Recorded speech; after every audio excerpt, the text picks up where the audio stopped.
ये बात आप जरूर स्वीकार करें कि सोते समय आपको बहुत सावधान रहे। और प्रायः गलती सोते समय करते हैं उपासक की कोई प्रपंच की बात याद करते हुए या मोबाइल देखते हुए या कोई गंदी चेष्टाओं का चिन्ह, आपकी रात बेकार चली जाएगी। अगर गंदी चेष्टा हो गई तो सुबह भी बेकार हो जाएगी, दिन भी बेकार हो जाएगा, निरुत्साहित हो जाओगे। सोते समय आपको समय नहीं देना व्यर्थ चिंतन का। उसी समय विषय चिंतन होता है, उसी समय विषय भोग की आकांक्षा जागृत होती, उसी समय विषय देखने की इच्छा होती। मोबाइल है तो जिस समय आप अपनी शैया पर जाएं स्विच ऑफ कर दें। उसमें मैसेज घंटी आने का कोई भी रास्ता मत रखें। मान लीजिए आप उपासक हैं भगवत प्राप्ति की, 30-35 वर्ष ये नहीं था तो सब मर नहीं गए थे। और बोले इमरजेंसी, जब इसकी 30-35 वर्ष से पहले इसकी कोई रचना नहीं थी, मुझे लगता है, क्योंकि 30-35 वर्ष में ही इसका विस्तार देखा है। नहीं तो कभी किसी के पास मोबाइल नहीं। कोई बड़े अधिकारी तो इतना बड़ा हो, इतना बड़ा वाला हो, ऐसे रखते थे। नहीं तो मोबाइल तो हमें लगता है 30-35 वर्ष।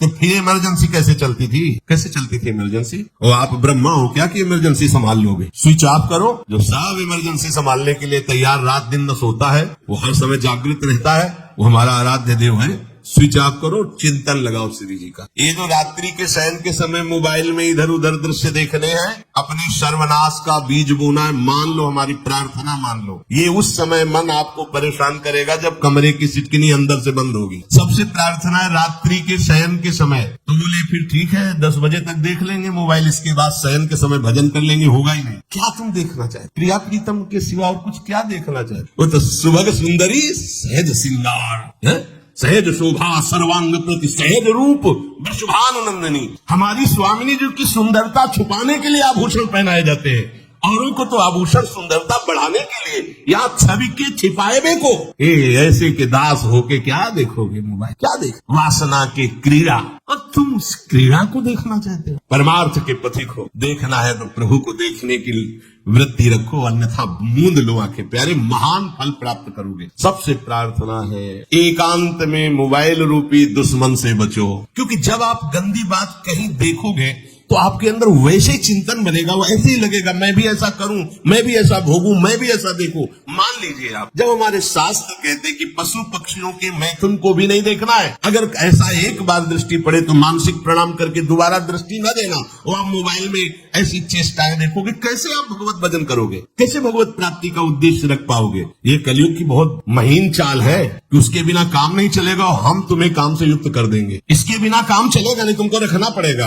और जब तुम रखोगे तो हम काम अपना कर लेंगे। कलयुग ने कहा हम अपनी व्यवस्था बना लेंगे। यहाँ कह रहे जब आप नींद में जा रहे हैं तो बिल्कुल मानो मृत्यु शैया पे जा रहे हैं, आपको उस समय नाम जप में बहुत ध्यान देना है, कहीं मन बहक न जाए। तो क्या होगा, 5-6 घंटे जो आप लेटोगे ना, वो भी भजन हो जाए। हमारा जो सततम योमाम स्मरत नित्यशा है ना, ये पूरा हो जाएगा। नहीं उस समय हम सो जाएंगे तो हमारा 6 घंटे का वियोग हो गया, 6 घंटे भजन रुक जाएगा। और ये 100% पक्की बात अनुभव की कहते हैं, यदि सोते हुए भजन करोगे तो जगते, कई बार तो पकड़ा है कि अगर आधे पद में बेसुध हो गए तो वो पद पूरा जगते ही शुरू हो गया है, मतलब बीच में स्थिति भागवती की रही। जैसे बेहोश करते समय हमने कहा था जब ऑपरेशन के हमें बता देना, तो उनका बाबा भी इंजेक्शन लगाने वाले हैं, तो वो 1 मिनट हमें केवल दी अपनी चित्तवृत्ति। तो जब होश आया तो वही पहले चिंतन चल रहा था, वही चिंतन। जैसे सोने के समय हम बेहोश हुए तो जगने के समय वही चिंतन, ऐसे ही इंजेक्शन से जब बेहोश हुए और जब होश आया तो वही चिंतन चल। बहुत बड़ा चमत्कार अभ्यास का है। नींद खुले तब से लेकर गाढ़ नींद आने तक स्मरण में कभी रुकना नहीं।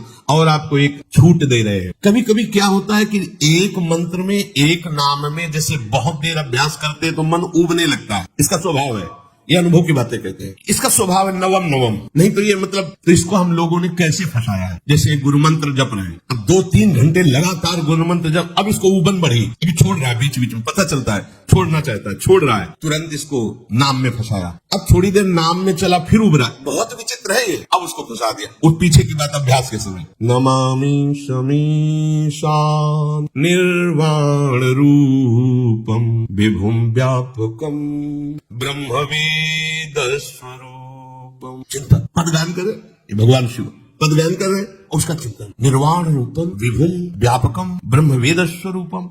अब अपने यहाँ अवसर है, सुंदर सुंदर कोई पद गुरु मंत्र जब करते हुए मन जब उबने लगे, राधा वल्लभ श्री हरिवंश, राधा वल्लभ श्री हरिवंश, राधा वल्लभ श्री हरिवंश, इसमें भी उबने लगे। जोई जोई प्यारो करे सोई मोहि भावे, भावे मोहि जोई, इसमें भी उगने लगे। सुधा निधि का कोई एक लाइन ले लो, ब्रह्मेश्वरादि सुदरूप पदारविंद श्रीमद पराग परमाद्भुत वैभव ब्रह्मेश्वरादि सुदरूप। छोड़ना नहीं है, तू भाग में नवम नवम दे रहा हूं, नवम। इसको फंसाने के लिए आपके पास अस्त्र हो, जैसे यहाँ चाकू, यहाँ पिस्तौल, तलवार, ये वो सब बिल्कुल वीर सजा रहता है, ऐसे ही अपने लोग सजे रहते हैं। छोटा राधा, अब उन्होंने एकदम चिपक गया आके तो कैसे मारे, तो छोटी चाकू है ना वैसे। राधा राधा राधा, थोड़ा दूरी राधा वल्लभ श्री, थोड़ा दूरी गुरुमंत्र, बड़े बड़े अस्त्र अपने पास रख ले। बहुत भाग रहा है तो फंसा दिया। प्रथम यथामति प्रणव, अब लग पूरा पदगा उसमें लग, प्रथम यथामति प्रणव। भोजन पाते समय ऐसा अभ्यास किया है, 1 घंटा के पहले भोजन नहीं होता, चाहे 2 रोटी खा लो, समय लगता है। आराम, एक एक नाम, एक कुछ भी अल्लाह मचाओ, कोई फर्क नहीं पड़ेगा, अपना चलेगा। अभ्यास स्नान के समय, भोजन के समय, किसी क्रिया के करते समय, किसी से बात करते समय, सोते समय, ये विशेष स्थान जहां में सावधान रहना है। यहाँ भजन छूटता है, ध्यान देना, यही भजन छूटता है। चलते समय, क्रियावान होते समय, प्रसाद पाते समय या किसी से बतलाते समय, ये सब भजन के छूटने के स्थान है और यही पकड़ना है भजन। जब आपको बिल्कुल न लगे तो मानसिक सब बंद कर दो और गुनगुनाने लगो। जो धुनी आपको अच्छी लगे उसी में नाम, कोई नाम लेके, पर संसार का चिंतन न होने पावे, चाहे जो कुछ तुम जहां तुम्हारा मन आवे, गंगावरी गोदावरी, कुछ भी भागवतिक चिंतन के सिवा संसार के चिंतन न होने पाए। पहले ऐसे अनन्य बनो, फिर बाद में अनन्यता आती। रसना कटो जो अनरन, हाँ भी विषय चिंतन कर रहे हैं, प्रपंच कर रहे हैं, बोले रसना कटो जो अन रटो।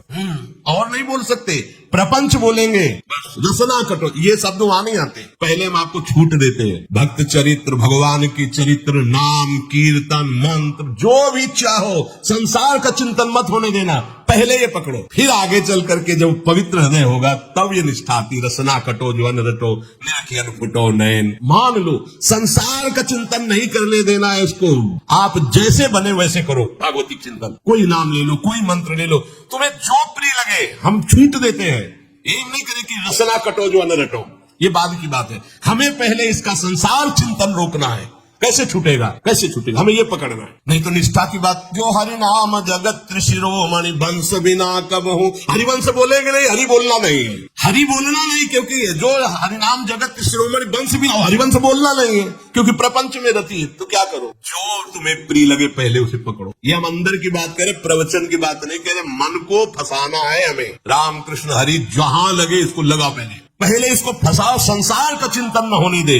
गीता, भागवत, भक्त चरित्र, कुछ भी कहीं भी इसे फंसाओ, पहले संसार का चिंतन न होने दो, फिर लाओ इसको घुमा के निकुंज वाटिका। फिर तो भागेगा ही नहीं, फिर नहीं भागेगा। अब सीधे निकुंज वाटिका में किसी महाभाग्यशाली गुरु आश्रित का लगेगा, अन्यथा बहुत प्रपंची मन है।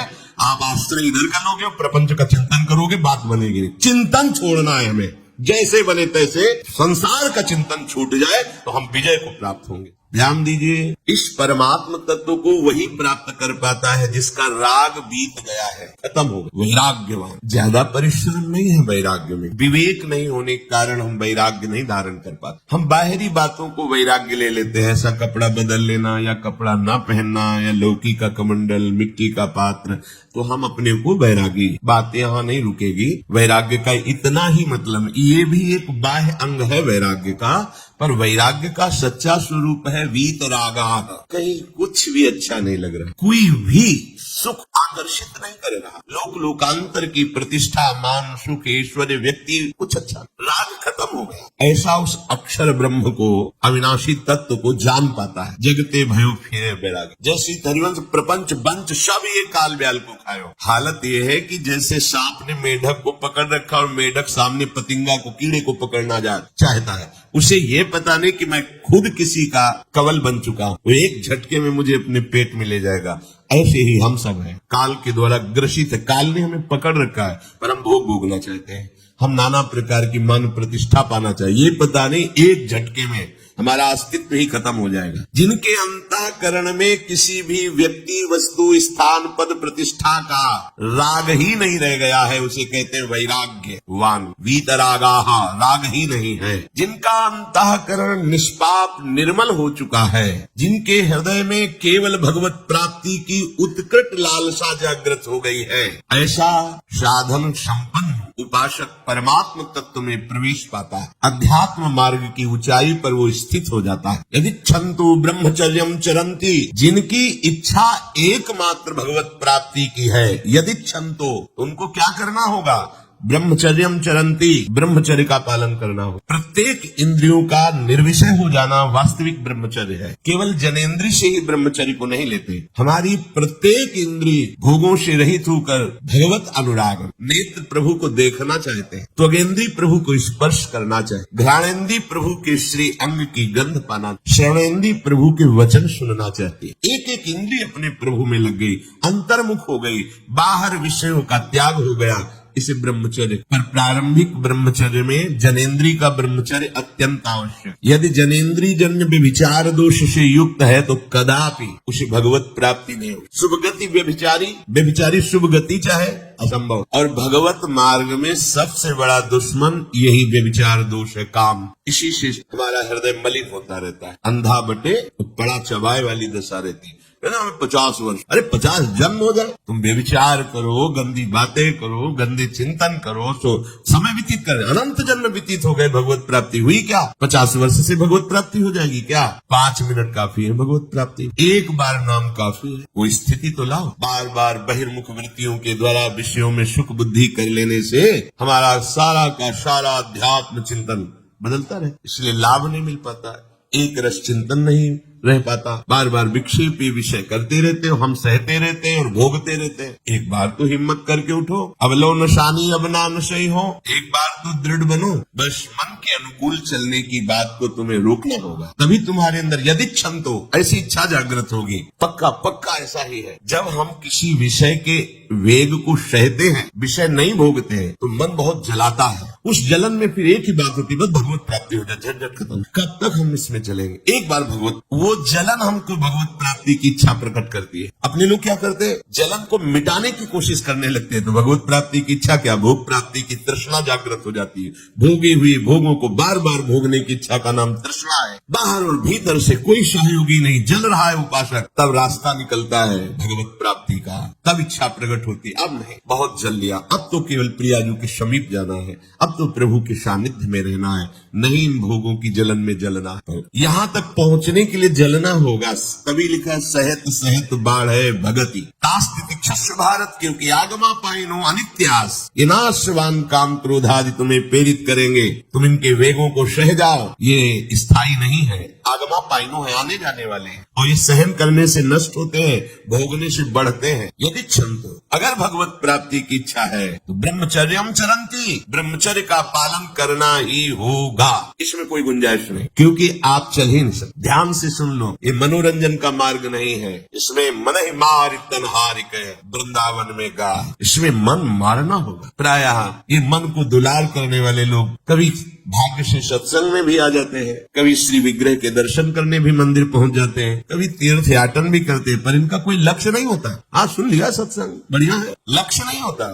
यहाँ लक्ष्य वालों की बात हो रही। यदि क्षमतो, यदि तुम्हारी ऐसी इच्छा जागृत हो रही किसी जन्म में भगवत प्राप्ति करनी, तो ब्रह्मचर्यम चरंती, आप सच्ची मानिए, जिसके निकालने में तुमको सुख की अनुभूति हो रही है, उसको रोकने में कितनी सुख की अनुभूति हो, उन्मत्त हो जाओगे। बहुत जल्दी आपके सारे के सारे करण भगवदाकार होने लगेंगे यदि आप ब्रह्मचर्य का पालन करें। शरीर स्वस्थ, हल्का, मन प्रसन्न, नींद आदि पर विजय, कितने गुण ही गुण। और ब्रह्मचर्यहीन आलस्य, प्रमाद, भोगों का चिंतन, मन का डिप्रेशन में पहुंचना, कमर में दर्द, टांगों में दर्द, सर में दर्द, घबराहट होना, बिना किसी कारण के मन भयभीत हो रहा है, भोजन अपच हो रहा है, बिना किसी प्रक्रिया के वीरनाश हो रहा है, बिना किसी प्रक्रिया। काहे को मृत्यु स्वयं स्वीकार कर रहे हो, ये मृत्यु है। चाहे भगवान दत्तात्रेय जी बोल रहे हैं, भगवान कपिल देव जी बोल रहे हो, जब उपासक को संबोधन करते हैं भगवत प्राप्ति के लिए, तो कहते हैं कि इस भोग वृत्ति को साक्षात मृत्यु रूप देखो, ये मृत्यु है तुम्हारी। जब शरीर राग त्यागना है तो तुम शरीर से भोग भोगोगे,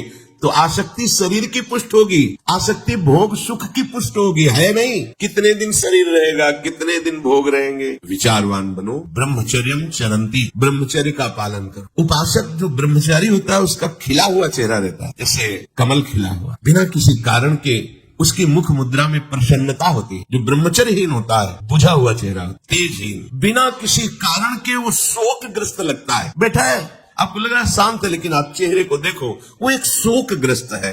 कुमलाया हुआ चेहरा, अशांत चेहरा, मुख प्रसन्न, तन तेज विराजा। ये है ब्रह्मचर्यम चरंती भगवत आराधन संपन्न उपासक का। जैसे आग में पैर रखते हुए कोई चले तो कैसे चलेगा, ऐसे ही ब्रह्मचारी की पहचान है। इतनी स्फूर्ति उसके अंदर होती, जैसे आग में चलने वाला पूरा पैर नहीं रख पाएगा, अगला कदम रख देगा क्योंकि ताप लग रहा है। ऐसे उसकी स्फूर्ति होती है पैर में। उसकी आंखें एकाग्र रहती है। चंचलता इधर उधर या बार बार झपकना, ये विषयी पुरुष का लक्षण है। बार बार पलक झपकना, ये विषयी पुरुष का लक्षण। इधर उधर ताक झांक, चंचलता, ऐसा बैठे तिनका तोड़ रहा, पैर हिला, ये सब विषयी पुरुष के लक्षण है। ये तो बिल्कुल साधारण स्पष्ट दिखाई देता है आदमी विषयी है या ब्रह्मचारी है, एक सेकंड में लक्षण हो। आपको जब भगवत मार्ग का अवसर मिला है तो गृहस्थ हो, संतान हो गई, ब्रह्मचर्य से रहो। नहीं चाहिए संतान तो भ्रूण हत्या, गर्भ हत्या जैसे महापाप करने की क्या जरूरत है। उसी वीर से संतान उत्पन्न होती है जिसको आप नष्ट कर रहे हो, जिसको आप ऐसे पानी में बहा रहे हो, व्यर्थ फेंक रहे हो, तो उसको भ्रूण हत्या का पाप लग रहा है, तो तुमको पुण्य लग रहा है, वीरपात कर रहे हो तुम्हें भी वही हत्या लग रही है, क्योंकि उसमें वही जीवात्मा है जो माँ के गर्भ में जाके बालक रूप धारण कर लेती है। उसको तुम नष्ट कर रहे हो। पर बुद्धि भ्रष्ट हो गई है, समझ में नहीं आता। व्यर्थ में वीरपात कर, व्यर्थ में तुम्हारा भजन बनेगा, तुम अध्यात्म की योगी बनोगे। मजाक है अध्यात्म का मार्ग। होश में हो जाओ, ये मन के दुलार को बंद करो। जब तक इच्छा ही नहीं भगवत प्राप्ति की, तो फिर तुम कैसे भगवत प्राप्ति कर पाओ। भगवत प्राप्ति की इच्छा कैसे होगी जब तुम्हारी इस तरह से निंदनीय वृत्तियां हैं। इंद्रियों को दुलार कर रहे हो, मन को दुलार कर रहे हो। भगवत प्राप्ति चाहे आचरण नीच और चाहते हो उच्च पदवी, सावधान हो। अगर आपको यह वीडियो अच्छी लगी है तो वीडियो को लाइक करें, कमेंट करें और चैनल को सब्सक्राइब जरूर करें। और मैं आपको मिलता हूँ कल एक और नए वीडियो के साथ। राधे राधे।